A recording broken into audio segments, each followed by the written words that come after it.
So what's up, Guitar Den? The sound of risk. Obviously, I want to take this out of the studio and bring you live and in person some people that I've been meeting over the past couple of months. And my travels have expanded somewhat. Quick little story. This is a true story. I'm curious about the music scene up and down the East Coast. There's so many. Obviously, there's many states and many hundreds and hundreds of bands playing. And I sent a text to a random musician in Jacksonville, Florida. And the guy gets back to me, and I asked him, "How's the scene down in Florida?" He gets back to me and he says the scene is amazing down here. It's great. I make a great living at it. You can make a living in Orlando. This is another great music scene down here. And I start Google searching the towns to just kind of travel through the towns to see what they're like. And I'm like, that looks like a cool little bar. And then I search the internet and I see where the musicians are playing. They're playing their guitar in a nice little corner. And that text got me in my car and I started driving down to Florida, right? So I ended up in Jacksonville and I'm looking around. I don't know if you guys been to Jacksonville, Ronnie. I don't know if you've been to Jacksonville, but there's this place called Margaritaville down there. And I must have landed there in a dead day, a day that was just kind of dismal. And I was really disheartened. I was going to turn around, drive back to New Jersey. The next day, instead of driving back, I said, we drove all the way down here. We might as well just keep going. I ended up in St. Augustine. Now, I always say to people that there are pivotal moments in life when something happens, you have one conversation with somebody, and your entire life changes. What I saw in St. Augustine was incredible. It was a little colonial town, and I could throw a rock in any direction and hit 10 venues that had live music, similar to Nashville, right? So that was the first time I went to Florida. The second time I went down to Florida, it was one rainy day, and I drove down to the Villages, right? And I wander into this place, Lazy Mac's Taco Shack. Okay. So this gentleman right here, Ronnie Gross, is playing the guitar quite well, entertaining everybody. The Villages is amazing. It blew my mind. It's a retirement community that is turned into a city, and the city has live music all over the place, and the retirees are asking you for Led Zeppelin. So this entire concept, and Jimmy Buffett has just opened up 3 retirement communities, 2 in Florida and 1 in North Carolina. So that said, that's where I met Ronnie. Now, Ciro Patty right here, I could be wrong about this, but I think you are possibly the most active musician in the entire North Jersey, New York area. It's possible. Okay. Yeah. Now, even through the coronavirus, I was like, you were playing all over the place. I just saw you in the Red Lion on Bleecker Street in New York City. Yeah, one of my favorite places, yeah. Yeah. All right. So this podcast is called The Sound of Risk, and it's not called The Sound of Risk for nothing. It's about the life of a musician, the challenges we face, the pitfalls, everything, and dealing with bar managers, dealing with patrons, what do we play? What type of music do we play? How do we win the crowd over? In this journey, the one thing that I felt just from the very beginning, starting out, it was like a crossword puzzle. And I had to figure it out. You know, we all start out and we're playing, we're thinking, what are they thinking right now? And then we get to the point where we no longer care, you know? So I wish I could get to that point where I no longer care what they want to hear. After like an hour and a half of just playing to a crowd and nobody's interacting with you, like, all right, I'm done. I'm doing Tenacious D. I'm doing what I want to do at this point. Share any thoughts, interject. You guys Ronnie, you've been playing for how long? Oh God. I had my first gig, Halloween night in 2008. So I've been playing that long. I don't know how many years that's been, but probably, I don't know, 12, I guess, at this point. Ciro, how many gigs have you played? Oh, wow. The last 10 years, probably like 3,300 a year for the last 10 years. Yeah. Vinny Perrone definitely works at probably more than I do. I mean, he's 10 gigs a week 10 gigs a week easy for the last 20 years. That guy. Okay. I don't know how he does it. Yeah. Yeah. So, yeah. I don't know. So there, it's not a coincidence that I chose two musicians, one from New York and one from Florida. When I went to Florida, I mean, I was blown away. I was in Nashville. I couldn't believe what I saw. Like that, there was. Ron, whereabouts are you in Florida? Sorry, I didn't mean to cut you off, Rich. Yeah, go ahead. Whereabouts are you? I'm in Orlando, so but I play in Orlando. I've been kind of spreading out to like the Mount Dora area. I met Rich at the Villages, so I'm trying to spread out to as much as possible in Florida without legitimately killing myself. Yeah, I have a couple of friends that are like in Fort Lauderdale, and they go up and down, all the way down to Miami and up north to Port St. Lucie, and they go all over the place. Yeah, actually, a friend of mine is down there now, who's down for the winter, and he's doing like 2 months down in Fort Lauderdale, just getting gigs. Yeah, I would love to go down there and play. I was just in Fort Lauderdale. What was it, Thursday? My family was going down there, so like I went and visited for that. Like I had like reserved the time off. Like I need to block this out like months in advance, so I had to like block some time out to go to Fort Lauderdale. There's people playing all over the place. Yeah, like it's crazy over there. I know that Key West is insane. Like you can literally hop from bar to bar to bar in one weekend and just play 12 gigs, like three a day, and go 4 different spots. Not that I would want to do that, but I mean, it's I mean, you can if you could pull it off, you can. Yeah. See, I heard Pat Guadagno was telling me it's not quite as easy to break into Key West as you would think. You ever hear of Pat Guadagno? I don't know who that is. He's on the Jersey Shore. He's been playing for years, and I was dying. I was like, Pat. The thing that I thought about it is like, wait a second. Okay, there's thousands of musicians in the United States. I can't be the first one to say, hey, I guess it's great in Key West. Let me go down there. So I emailed him. I said, what's it like down there? And he was like, well, maybe he was talking about this one specific venue, but he said it's tough. He said it took him 10 years to break into one venue. Wow, that's really a long time. That's a long time for one venue. Jeez. Yeah. But yeah, so my biggest curiosity is like the New York music scene. Ciro, I mean, how do you maintain? Right now, it's like the Red Lion has got a lot of cool bands. They do a lot of everything from Motown to like old school hip hop. They're doing everything. Just to get people to dance. And especially after COVID, I think the mindset of the musicians was more geared to pleasing people rather than showing off their skills and like how crazy extreme they can go the opposite way. But right now, that's what they're doing. It's all fun dance music. And it's actually, after they like open back up again, it's been reset, like, it's received really well. Like they love the musicians over there. Like I know you were there, but you cut out like a little earlier because it was 7 o'clock in New York City. Is like early, especially they close at 4 a.m. The Red Lion closes at 4. So It gets great after 10 o'clock. It gets nuts in there. People, even with like the COVID and the carding and everything, nobody cared. It just, hey, I got vaxxed, I got carded, they went right in and you party like crazy. But as far as like the question you asked, like the kind of music to play or just how the scene is? Well, I'm really curious about what your perspective is on the scene. Like, describe it.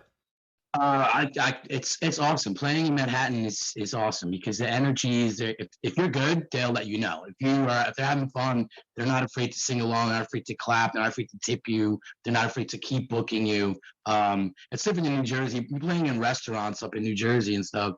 You're background music. In the city, if you're on a stage somewhere, then your job is to entertain them, and if you're doing a good job, it's awesome. It never disappoints, even when it's like there's only half the amount of people in there that there usually is. It's always fun, right? And that's what I like. I've been going down there since 2008. I started at the back fence where I was there next door, and I played there like 8 times a month for 6 years, and it was awesome. And going from North Jersey into New York City all that time, and I was like, it was worth it. It was worth it. Like you said, the risk. It was always worth it. It's always worth it. I want to do a podcast called The Back Fence. Yeah. I mean, that alone, I mean, that's we could just talk volumes about that place. Like you were saying before, that one conversation you had with that guy was instrumental in changing your whole point of view and your perspective on music. And then the same thing with the Back Fence. I showed up at an open mic. I played one song. I broke the guy's string on the guitar in the song, and then I was like, "Oh, I guess I got to get off stage." But the owner of the bar was there, Ernie, the owner of the back fence, and he called me over. He's like, "What's your name again?" I'm like, "Zero." He's like, "Where are you from?" I'm like, "New Jersey." You want to play here? I'm like, "Sure." So then he hired me on a Friday, like 6:30 to 9, to be the opening, because on the weekends I had 3 acts. Yeah. And from there, like you said, it was that one moment I needed just to keep me, involved and staying in. But by then, I'd only been playing for like 4 years, so it was a big deal for me to arrive in New York City and have my first awesome gig at a great spot. And then that became, 6 years of me being there 8 times a month. It was awesome. Yeah. That was crazy. Yeah, I was there at the Vinny told me when Vinny Ferrone, he was like one of the godfathers. Him and Greg Alden were the godfathers of the back fence. I'm good friends with those guys. Yeah, really good friends with all those guys. Yeah. But Vinny told me you got here not at the beginning of the funeral. You got here at the end of the funeral. So that was 2013. Me or you? Me. Yeah. That was when they closed. I was one of the last guys to play there. It was like three. It was Greg Alden, me, I think Vinny, and Aaron Short, like the last 4 guys to perform on their stage. Yeah. It's crazy. It was a sad time. See, the thing about the New York scene, man, is that like, I mean, during the coronavirus, for example, there was like one, I could be wrong about this, but there was one single venue, the Red Lion, that had live music, and they had the guy sitting in the doorway. Yep. And they had the partitions up all over the tables. So weird. They weren't allowed to dance, but they still had music going. Yeah, they still had it going. So it was good for me. I was there once a month. It was good. It was great. I mean, kudos to them for having for continuing the live music. But I went to Nashville, and there was 200 places having live music. And I walked into the first place. I walked into Margaritaville in Nashville, and started talking. I was like, I can't believe what I'm seeing right here. I'm from New York, and there's one venue right now that has live music, one on Bleecker Street, called the Red Lion. And she was like, okay. She was like, the only thing is that in Nashville, she started asking me questions, and eventually she said, okay, I'll give you a shot. And I was on my way back to New York, and I got a text saying, we want you to audition on a Sunday, but I'm on the road. The only thing is the pay there is really low. Wait, in Manhattan or down in Nashville? Nashville. Nashville is abysmal. Yeah. She did. I was going to ask you, what was it like during the COVID in Florida? I guess that the rules are so different there, right? Man, I'm from Long Island. I moved down to Florida a lot. This is my second time moving down to Florida, but I moved down December of 2020. So like everything was like still like I'm going from New York where everything is shut down. Oh, that's that recent. It was that recent. Wow. Okay. And then I get down to Florida, and I mean, maybe I'll get into my story later, but like I got gigs immediately. And I just started playing everywhere. I went from January to June. I quit my job in June just so I could start doing music full time. But from starting in January, like everything was already open. No one was wearing masks if you're outside. So that was a little interesting. Just like the culture shock going from New York to Florida, like it was just instantaneous. Like just so different. Yeah, my brother lives in Fort Lauderdale, and he said they really didn't do anything different down there because it's all open and hot and everything. Yeah. They really didn't have any rules the whole time, so it was so weird. But I guess for musicians like us, that's a good thing. So you can still work, Absolutely. Yeah. I mean, my I have a buddy of mine. He that was his biggest thing. And that was the weirdest part about I don't think we're gonna get political at all, but a buddy of mine down here, I've gotten to be friends with him, and he says, well, I voted for Trump because he wasn't gonna shut anything down. Like, I hate Trump, but I had to vote for him because if I didn't vote for him, I wasn't gonna get a job. And thankfully things worked out, and we're gonna move on from that conversation.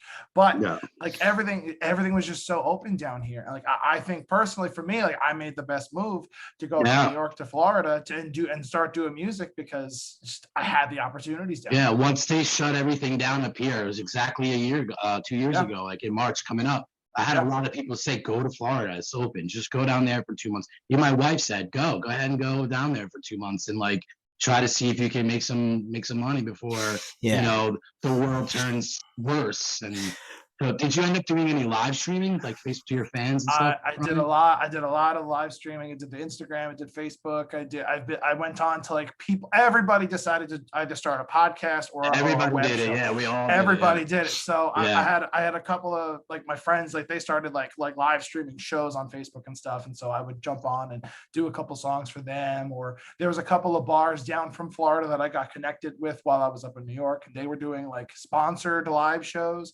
And so like you stream through their bar Facebook page, and all the tips that you get would go to you and whatever. Yeah, that's awesome. They're really cool. Yeah. Yeah. Good. What Is about there- up there? Did you do any of like the live streaming up there? Oh, you talking to me? Yeah.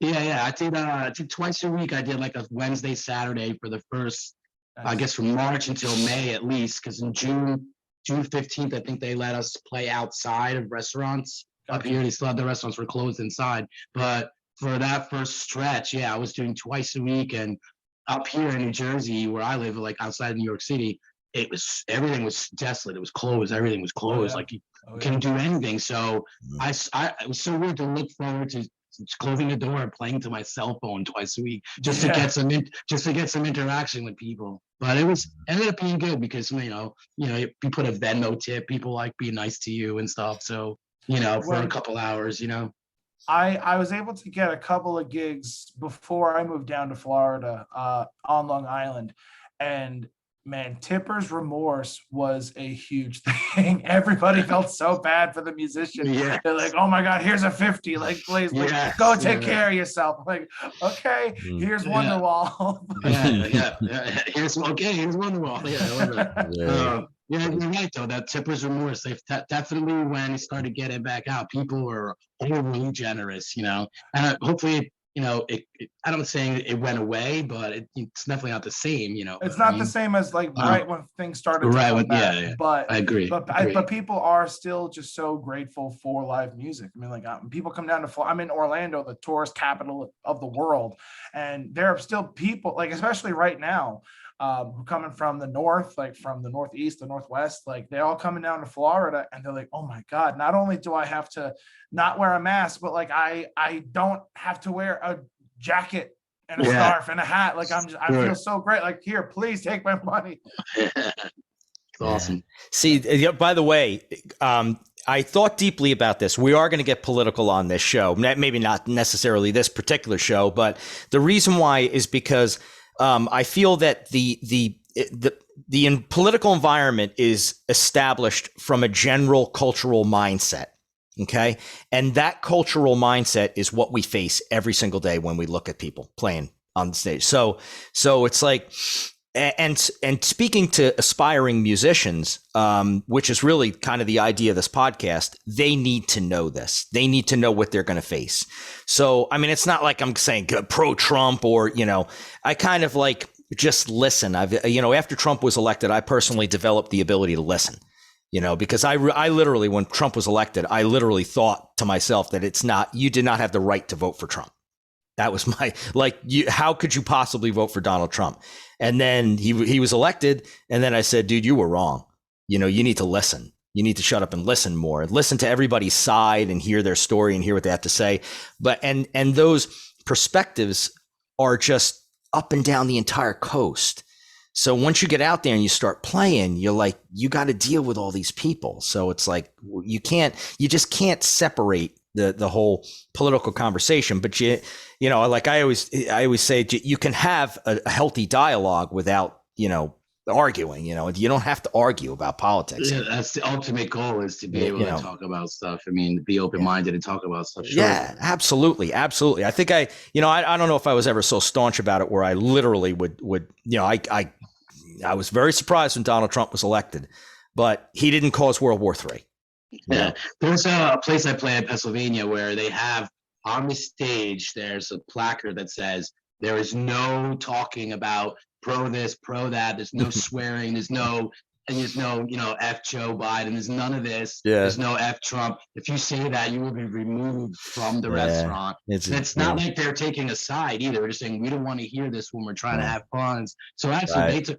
they didn't take a stand. Like I said, they didn't say there were one for the other side. They didn't want to hear anything. That Yeah. includes musicians. That includes people singing karaoke. Because they had karaoke Yeah. like every night there. So they had none of this stuff on stage. But some places, they get into conversations and you talk about it.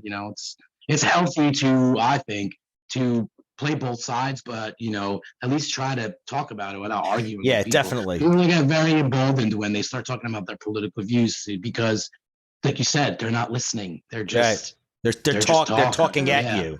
They're Yeah. regurgitating what they believe, and Yeah. to a certain point, everybody, like, if everyone is entitled to their own opinion, and to some extent, like, both sides are right for whatever they believe in. Yeah. Sure. Yeah. But for what you were saying, Zero, the venue that says, like, we don't want to talk about it here. I'm like, that's what I believe. Like, when I'm on stage, like, I'm not trying to alienate Yeah. one No, 'cause side or another. it's I'm gonna here to hurt just you in the long run. Yeah, it's gonna hurt you in the long run. I'm just Especially if here to you're play. trying to I'm make music and make money. Yeah.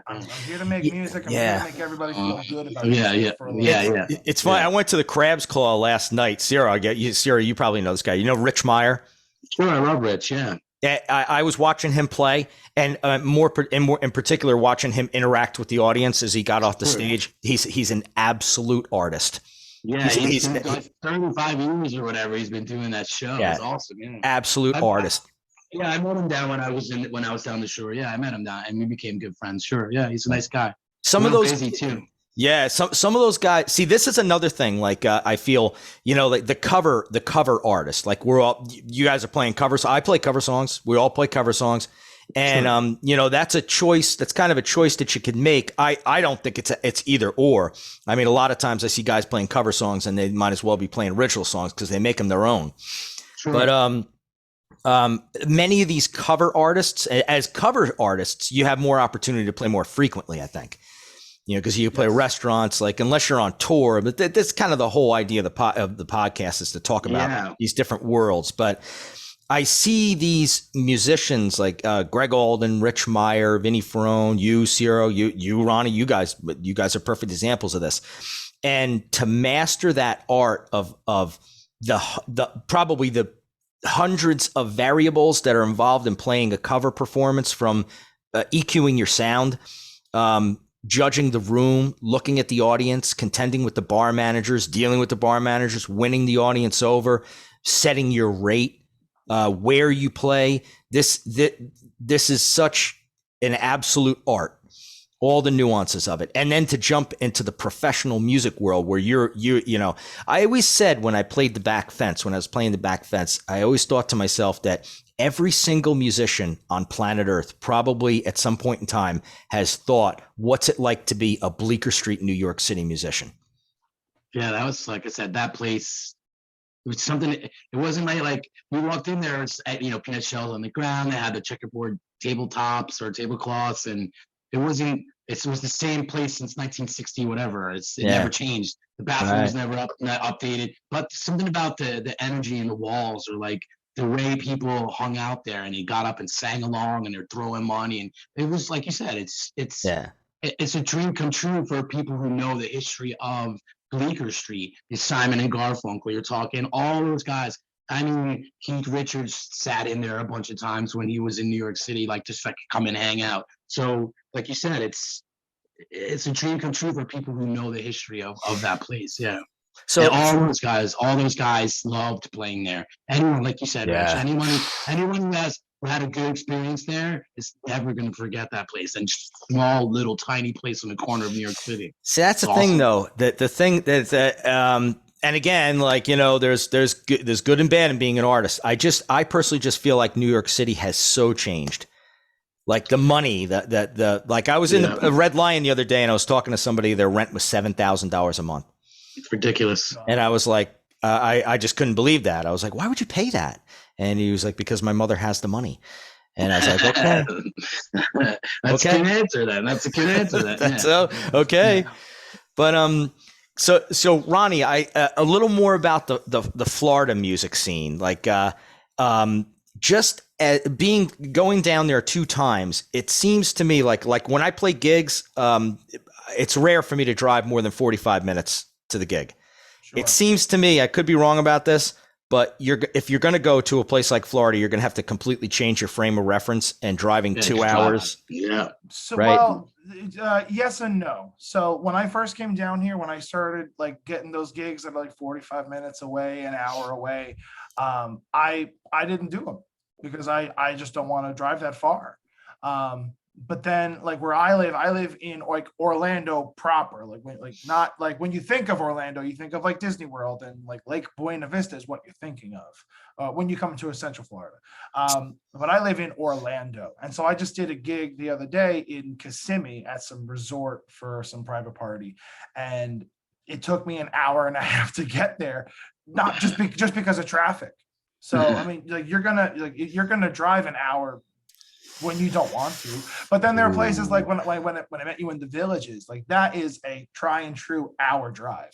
And I'm just it depends on the money. Like if it's going to be more than $250 or whatever, like it depends on the person. But I mean, It all depends on the money, exactly, and it the depends on the person. money. It depends if you want to do it or not. Exactly.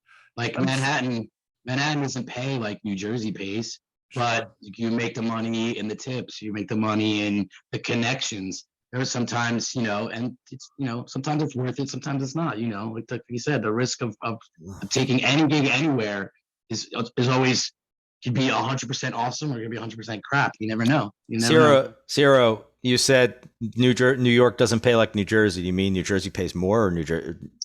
I mean, my experiences with the venues that I've played in Manhattan for cover band stuff, like solo artists, just for me, New Jersey they pay a lot better for like for your rate, for your like your regular rate. Wow. Like when I got hired at the back fence, the guy's like, I asked him how much I was going to get paid, and he told me $100, and I laughed. I'm like, $100? Like I make $300 in New Jersey. He's like, sure, there's a million musicians here.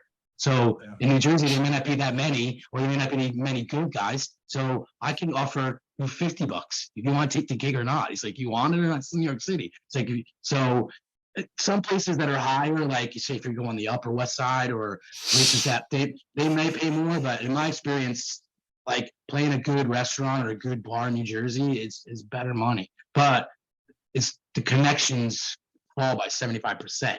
You're not going to meet anybody who's, not like New York City. New York City, you can meet some big shot dude or some celebrity or some producer or something. It's always possible. So it's always worth it. But like you said, you pay $100 gig in New York City and you make $300 in tips, then it's worth it. If you pay $150 gig at like the Rockaway River Barn or something, and they pay you $100 and you make nothing else on top of it, then it's not worth it. So you got to pick and, like Ron said, you got to pick and choose. Is it going to be worth the drive? Is it going to be, same with weddings. People, I got to play a wedding in Rhode Island. It's a 5.5 hour drive. I'm like, I'll go if you make it worth my while. It's 5.5 hour drive. Got me a room. They paid what I want. So like you said, you gotta pick and choose, and that's part of our industry, Yeah. So now Ronnie, anything you want to add to that?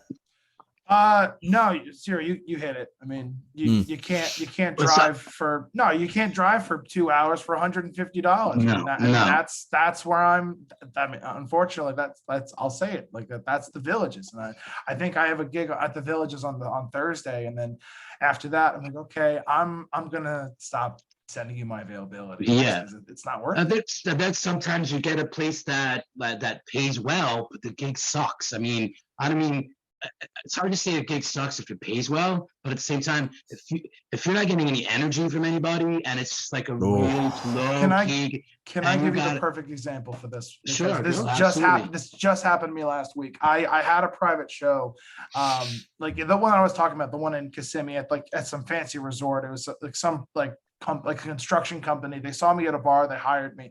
They paid me very well. Sure. And my dad was making fun of me because I was all upset after the gig. They paid me whatever they paid me. And I look at my tip jar at the end of the night and I have a $10 bill. Yeah, that's it. And I'm on the 11th floor of this fancy restaurant on a golf course. There's a pool on the 11th floor. There's a pool in the sky. So, and I'm looking at my tip jar and there's $10. And my dad's like, what are you complaining about? You made $800. He goes, yeah, but it's the mental aspect of like nobody else thought to give a shit enough to, oh, you were great, and then they give me a single. Yeah, I yeah. had one guy tip me $10, Yeah, and then yeah. he had to bully 2 other guys to give me another $30. So it's just like Did you, that's a bad gig. Yeah, yeah. It's, But, I mean, like you it's said, the it money was financially, good. it's a great Yeah. gig, but Sure, yeah. you know, yeah, that's Like there are some gigs that I play. I literally just have an 8-inch monitor facing just me, like on the floor, and it has to be turned all the way down. And when you're doing loops and stuff, and you're trying to create an atmosphere of music to fill the room. It doesn't have to be loud, but at the same time, there's no energy. You can't feel it. You can't feel anything. You know what I mean? It's those kinds of places that just make you say, like, why am I here? Just Oh, turn boy. on the radio. I'm fighting that right now with this new place. They just started doing music after post-COVID, and they have music 4 nights a week. It's a small, great restaurant. It's close to home where I live, and it pays well, but the room sucks the life out of me when I play in it. Like, there's no response.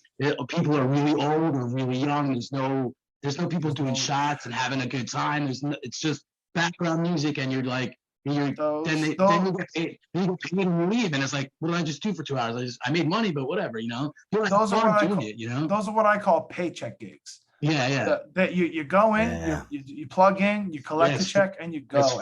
But don't expect anything more than that. It's for your gear, and it covers your gear, and stuff like that. Yeah, those absolutely. are tough.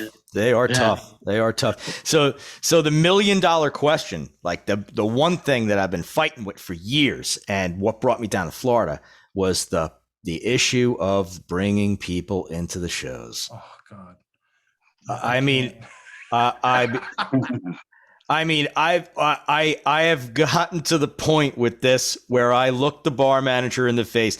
I'm going to share my perspective right away with this, and I want to hear, Ciro, your experiences, Ronnie, your experiences. But my personal perspective is that it is a massive injustice that has been perpetrated slowly over time and has gotten to the point where it's not even questioned anymore. But my personal perspective on it is that there are two types of bands: original and cover. An original band, you got to bring people into the shows. I mean, you're pushing your music. But when you're playing Tom Petty cover songs in a restaurant, you're entertainment. Yeah. For the restaurant bar to lean on you and tell you to pop, they're just not doing their job.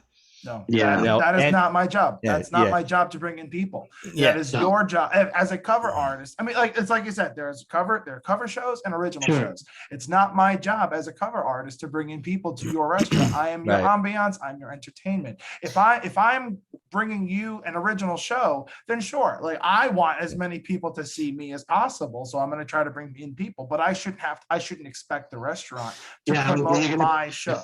Yeah, if I bring you 50 people, you're going to pay me more. I mean, it's not. That's a cover meant there was charging a cover. Oh, there's a cover band, so they charge a cover so they can pay the band because they don't want to pay out of pocket to pay the band. That's why there's a cover for a cover band. So in my experience, I'm sorry if I cut you off, but in my experience, I don't book any places that ask me if I'm going to draw. I just say no, because then they're like, what do you mean? I'm like, do you have the same people coming to your restaurant every single day? I gig 6 days a week. People can't follow me to every single show. I've been doing this 15 years now. Like, same people who were coming out 15 years ago to every show, they're old now. They have kids, and they're adults. They're not, so I try not to book places that are going to ask me to draw or like bring people, or because then it's more work. Plus, if they're not advertising, then that's everything. Like Ronnie was saying, if you're not advertising your entertainment, like especially with all these free apps, you got Instagram, Facebook, everything's free advertising. If you're not pushing your entertainment, then it's not the musician's fault that they didn't bring you 15, 20 people so you can make more money, or so you can cover their pay. So I don't like to book those places. I mean, like you said, if it's an all original show and I got to sell tickets, then that's different, because you're trying to get people who want to come see you. It's not like you're entertaining 25 strangers. The people are paying to come see you play. So you get more people to come and you charge money, so I get it, yeah. My experience with this, and Ronnie, this is where you got to step up. Part of the reason why I went to Florida is because of this issue. And I went down to St. Augustine. I was talking to this one guy, wandered into this place, West Register. Do you know West Register? No, I don't. He's great. He plays a lot in St. Augustine. Really nice guy. We wandered into this place on the second floor, and it was just him looping pedals. He was using all these looping pedals, which is another whole podcast called Looping. I love looping. Yeah. Looping is I swear to God, changed my life. Changed my life. I would have quit music. I would have quit playing acoustic guitar if it wasn't for a looping pedal. And now it's a whole nother world. But so I was talking to West Register, and it was in this little place in St. Augustine. It was just me, my girlfriend, and him playing. He's asking us. It was one of those nights that was just amazing. And I was asking him about it, and we were walking. Somebody else walked in. We were walking out, and the other people left. And I felt a little bad because I was like, Wes, what are you going to do now? And he's like, I'm going to talk to the bartender. So I asked him, I said, Wes, do you sense that they're leaning on you to bring people? Like, is this like, because in New Jersey and New York, if the bar was empty, they'd give you shit. Like you might be fired. You probably wouldn't get asked back. Pennsylvania too. They do it in Pennsylvania too. Yeah. But I sensed in Florida that there's less of that. Is that the case? Absolutely. It's like what you were saying. Like I play like 5 to 6 shows a week sometimes. Yeah. And I've got my friends, like everyone, all of my friends work at a theme park, and nobody has the same days off. Everyone gets off and on at crazy times. So I can't expect any of my friends to come out and see me. Like there are some people, like a very small handful of people who will come out to some shows, but I will post. What I've been noticing when I post on social media, like on Facebook or Instagram, like how many shows I'm performing for the month, it's really just to show the venue how much I am performing. Yes. And that, like I am hireable, and I can put I am talented enough to put on a show at this many places at this many times for the month. It's not really for the engagement with the fans anymore, because most of my fans are my friends and family. I'll get I have a couple of fans who will scan my code and follow me on Instagram after a show. But I'm not really expecting on those people, because they're probably tourists coming to Florida for a week, so I'm never going to see them again. Or my friends, they just okay, Ron, I'm proud of you, but how many times can I hear you play Free Fallin' by Tom Petty? Sure. Right. Sure. So so the places down here, they don't really lean on the musicians because they know this. Like everyone's working 5 to 6 times a week. Everyone else has a job. You're really just I think the bars and restaurants are leaning more on the tourists. And so we know the places are going to be full for the most part, depending on the time of year, because everyone's coming to Florida anyway. So when I was talking to Ernie one time, Ernie owned the Back Fence. There was Ernie Senior and Ernie Junior, and Ernie Junior hired me, and Ernie told me what the rent for the Back Fence was in 2013, and I hit the floor. I think he said it was $30,000 a month. They spiked it like 10, 15 grand just overnight. Yeah, right. Yeah. Closed them down. Closed them down. Awful. Oh yeah. Yeah, it's I think and we all go through this. Like a musician is going to I think in the very beginning, a musician gets out and starts playing live shows, and the automatic thing is that everybody's going to come flocking to see me play. That's the first myth that they face. Then they hit that wall, and then they make decisions. That and my feeling is that they make decisions am I really up for this or not? And 90% kind of say, no, not really. But the real musicians, it kind of weeds out who the real musicians are and who they aren't, because the real musicians just has such a passion for this that they just contend with it and they go through it. Yeah. So, but I think I think in the end, when you have a location where there's so many people, it's all a product of population, because where there's population, there's going to be higher rents, and where there's 100%. Higher rents, there's more pressure to, obviously they have to pay those rents. So it must be tough to run a venue in New York City. So I have to give that to them. I mean, Ernie had no small job, but they were there for a long time too. They were there for a long time. When it transfers over, I mean, if you're going to ask the musicians to bring all the people in, why not ask the dishwashers? Yeah. I mean, start asking everybody. I mean, it's really is kind of a tragedy, because in the economic in the economic ecosystem, venues are going to go. They're going to close.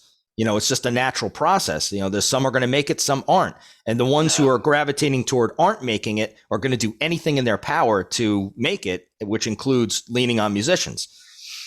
So that's why to reduce the rate that they pay you or something. It's always some loophole, but like that thing that happened to Back Fence really sucked because that they were stroking too. I know they just couldn't afford to pay the rent. I mean, on top of all the other bills, like you said, and I mean, it didn't happen during the COVID. It would probably been worse for them if they were still open now. Yeah, especially if they were paying that rent. So yeah. they hiked that rent up in I think it was in a very short period of time. It just blasted up a ridiculous amount of money. Yeah. Yeah, that was tough. It was really tough to see that venue go. Really hard. I same thing with social media. Like Ronnie was saying before, you'll post where you're gonna be, even if it's for the week or for the month. People will like it and they'll share it, but then they won't show up. So what's the point? What's the point of right before like Twitter and all that stuff and Facebook, I decided to pay money to have a website designed. I don't even use that website anymore. You don't even need it. Yeah, I mean, it's better to have your links all in one spot, your iTunes and places where they can buy your music if you're selling originals and stuff. And you have more freedom, I guess, without any kind of parameters for whatever platform you're posting your stuff on. But it's like I said, that they don't show up, then I don't even care. Like, to be honest with you, I try not to worry about the crowd and dragging. Like the Jersey Shore, like you were saying, it's so populated that you don't have to worry about bringing anybody. So bars are packed up to that gills. So they're packed. They're packed. Like the Crab's Claw was packed yesterday, but then on a Monday night they're struggling. Yeah. So it's like weird. It's one day they'll be packed, the next day they'll be. Do you see that a lot, Ronnie, in Florida? Or? Absolutely. Right. I mean, I play we have a tin roof. Like it's like 15 minutes from my house. And there are nights like if you're playing a Thursday night, like it's packed and you got people fighting to get into the place.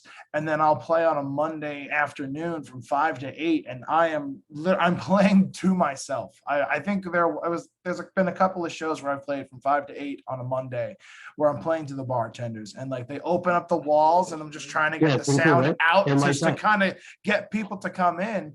And then by the time I'm done, that's when people finally, oh, look, there's music. And then they'll come in like, okay, well, I just sang for 3 hours. Enjoy the next guy at 9 and I leave. They don't give you the fact that the bars have musicians, like how many, 2 or 3 a night? Some places, like a tin roof. Most tin roofs, they'll have music all day. Depending on the day, they have 2 or 3 musicians throughout the day. And if you get that early shift, like you're boned. Like you're not going to get anybody to come in because who the hell's coming in at 5 o'clock on a Monday? That's when you just go ahead, Ciro.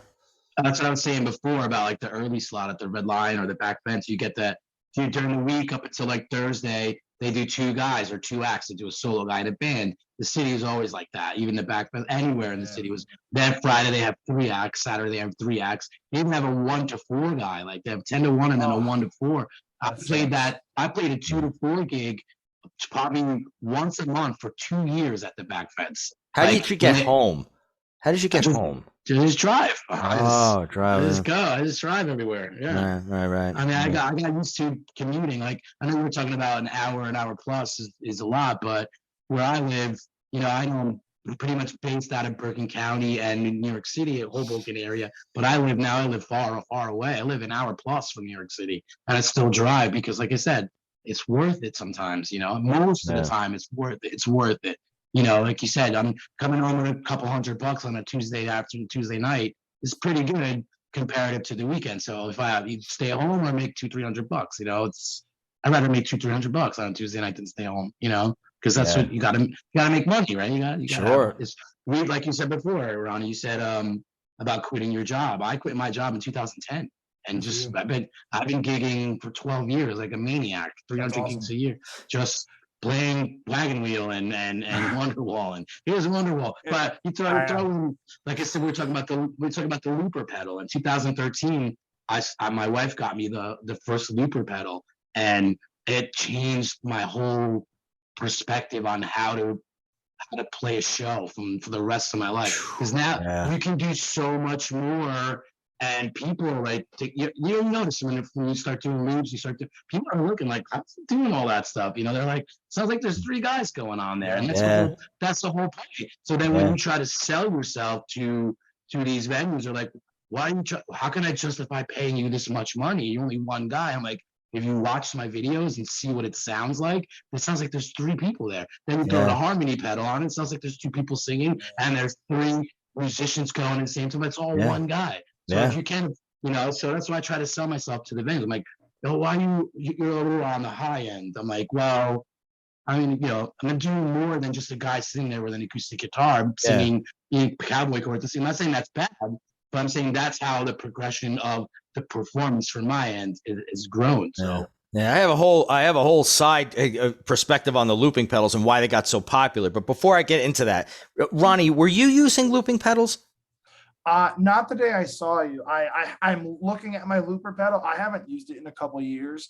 I was using a harmony pedal. I just got it. That's right. Yeah. I think I had it when I was when you were there, and then I unfortunately had my all my stuff stolen. And it sucks. So I was able to get some money for like new speakers and stuff, but the harmony pedals on back order till June. So I'm struggling because now it sucks because like you were saying, Cyril, like you build up your show, you're using the looping pedals, you're using the harmony pedals, you're trying to like elevate your show just to justify a higher rate. Yeah. And now me personally, I am back down to 0 until I can get some of these pedals again. So I mean, I'm looking at my looping pedal and I'm like, okay, it might be time to bust you out again because I need something. Because I mean, like you said, like there's nothing wrong with the cowboy chords, but when you get to that point, you go right back down. I didn't say there was anything wrong with it. I'm just saying for me, my show, I always wanted to be a good guitar player, and I was a better singer when I first started playing the guitar because I was in metal bands just screaming. I was a drummer for 20 years or whatever, and then I started this solo thing and. These guys that I played with in bands, they were just amazing. Like Rich, it's amazing with stuff that you do. I'm not even at that level yet, and I want to play the guitar. I just want to do stuff. I want to create that ambiance of sound. I want to fill the Brooke.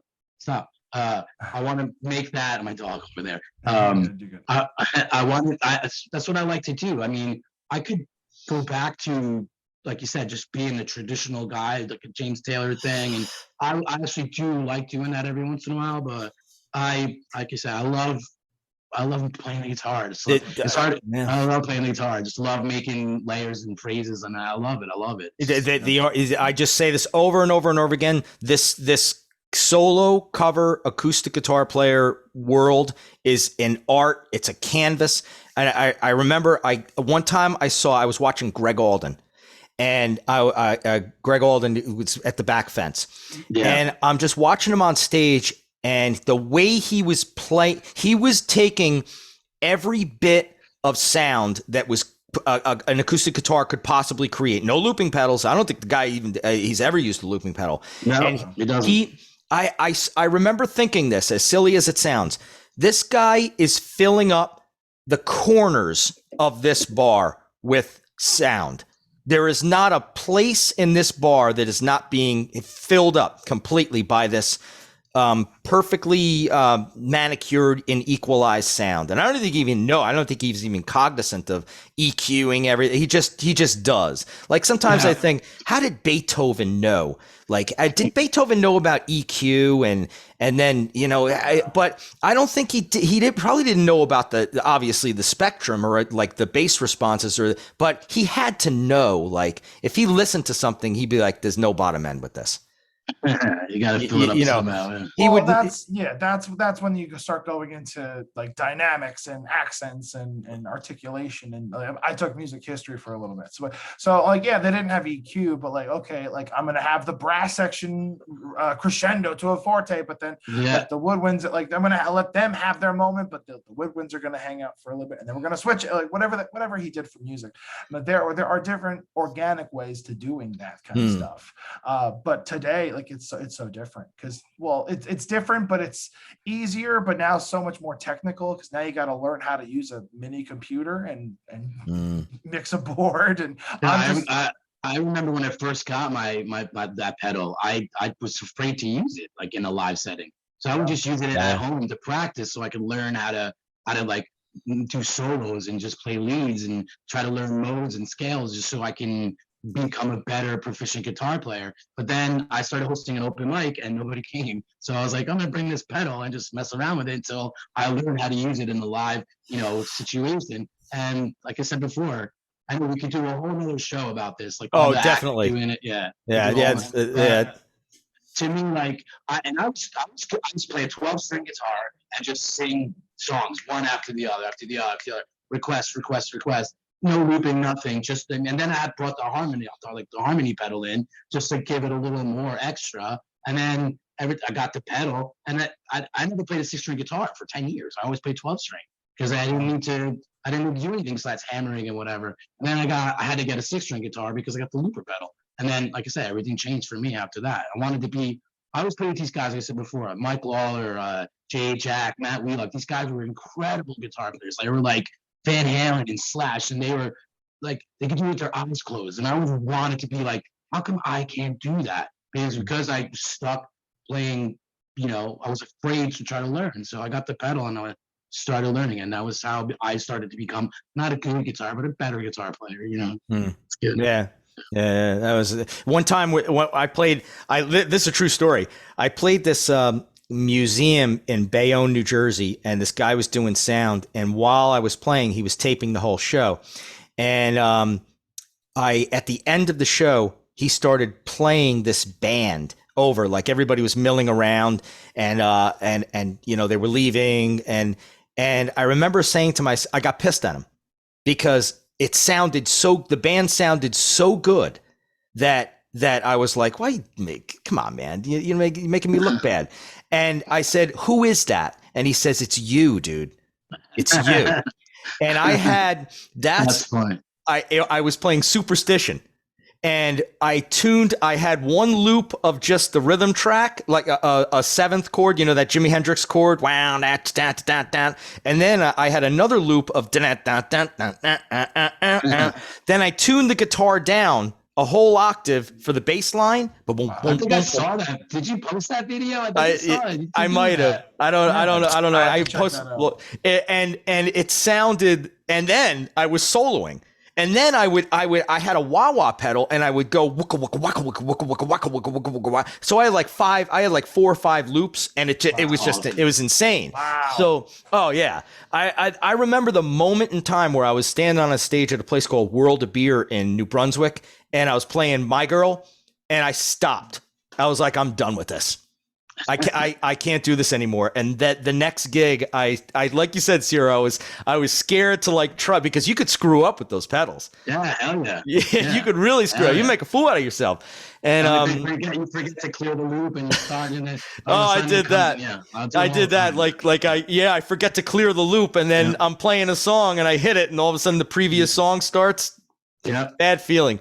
But then I started. I remember I tried Wagon Wheel. It was Wagon Wheel. The first song I played was Wagon Wheel, and I just had, because it's kind of simple, and that was it. The only thing you really have to do is just hit it. You have to hit it twice to a certain thing. Hit it once to start it and twice to stop it or something. So I actually got the pedal there's two buttons. So Right. Stop, so you don't have to do that. And they don't make that one anymore. So I went on Reverb and bought 3 of them, just so I had a backup. Yeah, I bought 3 of them. My wife's like, you have 3 of the same pedal. I'm like, the one took a crap, so I had to buy another one. And I still have 1 more in reserve just in case.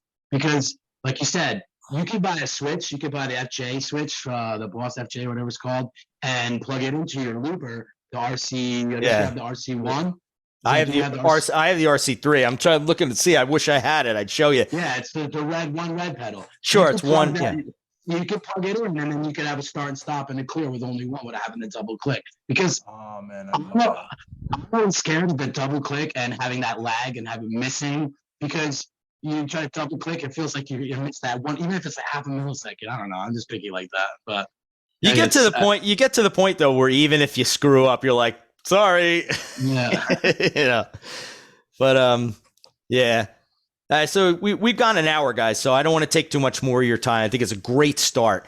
I mean, I could sit here for 5 hours and talk about everything and anything. Is there anything else you guys want to add? Like, one of the things I want to do with this show is I definitely want.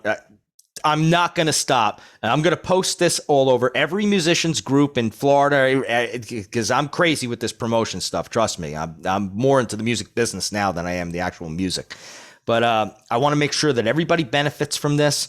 And, as if one person sees you and comes out to see you play, then, any kind of proliferation. So is there anything else you guys want to add? Ron, you go. Anything I got? I mean, where are you playing? Like, describe your schedule. Oh, God, March is a disaster. Well, not a disaster. It's a good thing. I'm very busy. I'm playing in Orlando. I'm playing at the Villages on Thursday. I'm playing in Claremont and Winter Garden and Ocoee. I mean, just look at my Instagram at Ronnie Gross Jr. to see where I'm playing, because I think I've got 20 dates that I'm not going to list off right now. Yeah, it's too much. I'll include that. And how about you, Ciro? You're everywhere, aren't you? I'm in Hoboken like 5 times in March. Manhattan a couple times. Red Lion twice. Yeah, I'm up and down. I'm in Pennsylvania for a couple gigs. Golf courses are starting to open up too up here in North Jersey, so I'll get a couple of gigs next month too for that. So same thing, my Instagram, Ciro Patty Jr. Same thing. Yeah, check that out, or Facebook.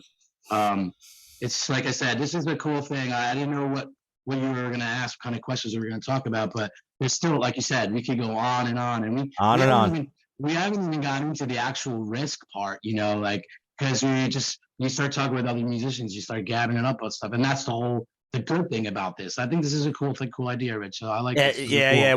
I just want to make sure that the younger musicians, if I could have gone back in time and spoken to myself when I was 20, 25 years old. Oh, yeah. Could you imagine? Nobody told me how to do it. I just went out and I took a giant mallet and hit myself over the head for 20 years. Who needs that? You take that leap, like Ronnie was saying, he quit his job. I quit my job after being there for 10 years. I was running a business, and I was like, my wife's like, you're gigging like 4 times a week now. You think you could get a couple more gigs and then maybe quit your day job? And this you can. My son was 5 at the time, so I was like, yeah, you know what? I'll take that risk, like you said, and leave my job so I could be home with the kid every day, because my wife has a real job, so she gets home at like 6 o'clock, and that's when I usually have to leave to go to gigs anyway. So that all, like I said, taking that chance, and then I just been doing this ever since, like full time, like a maniac. So, lucky being in the tri-state area, there's like Florida's huge. So there's so many counties that you can book. You could go up and down, like you said. You could drive all the way to South Beach and get awesome gigs, or in Orlando too. So you just got to be able to take that opportunity to go and play. Especially the young kids. I mean, it's not impossible if we're doing it. You know what I'm saying? Like, I started playing guitar when I was 25 years old, so it's not impossible if we're doing it. You know what I'm saying? If we are doing it, people like us and other guys are crushing it, then it's not impossible. So try to tell my son that. He wanted to be a musician for a little while.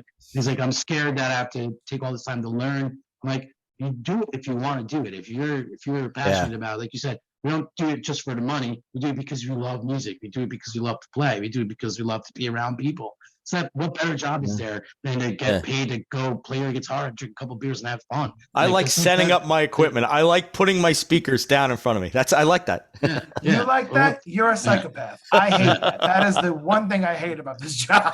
Lugging all the worst part is lugging up everything onto my second floor apartment. Yeah. Like, I got 2 JBL speakers. It sucks. But anyway. I don't do that, man. I leave it in my car, man.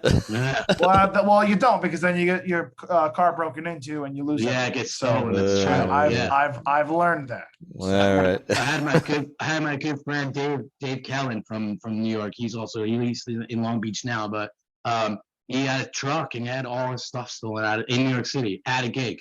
Wow. At the back fence, they stole all. That's awful. Yeah, and he had a Strat in there too, and they took that. So they took an acoustic guitar, took his speakers, they took his pedal board and his Strat, all out of the truck. Yeah. That So you got, sucks. like I said, you got to be careful, man. You got to be careful. Yeah, that guy's the most smoking guitar player in the world. That guy is incredible. Dave Callens, yeah. He was the one that I first saw doing loops like right in front of me. Me Not too. not Ben Harper, not John Butler. Like the first guy I saw doing it was like right in front of me at the back fence, and I opened up for him on a Thursday, and he came in with the pedals, and I was like, "Man, that's awesome." He's like, "I've been doing this my whole life, sir." I was like, "This is what I do, and I can try. Technology is great." I'm like, "You should learn." I'm like, "Yeah." I've been playing for a couple of years, so I was scared. All right, guys. All right. Well, I really appreciate your time. I really do. I'm going to post this. I'm going to clean it up a little, and we're going to teach the world about music. I can't thank you guys enough for taking the time out. Oh yeah, Ronnie, thank it's you a so much for pleasure having meeting us. you. Yeah. No, pleasure meeting you, man. Thank you. Yeah, Good man. luck. I come down to Florida at least twice a year, so if I'm in the area, I'll try to check you out somewhere. Hell yeah, let's connect. Definitely. Yeah, man. Definitely. All right, guys. Take it easy. All right, Thanks, good night, Rich. guys. You Goodbye. got it. Bye.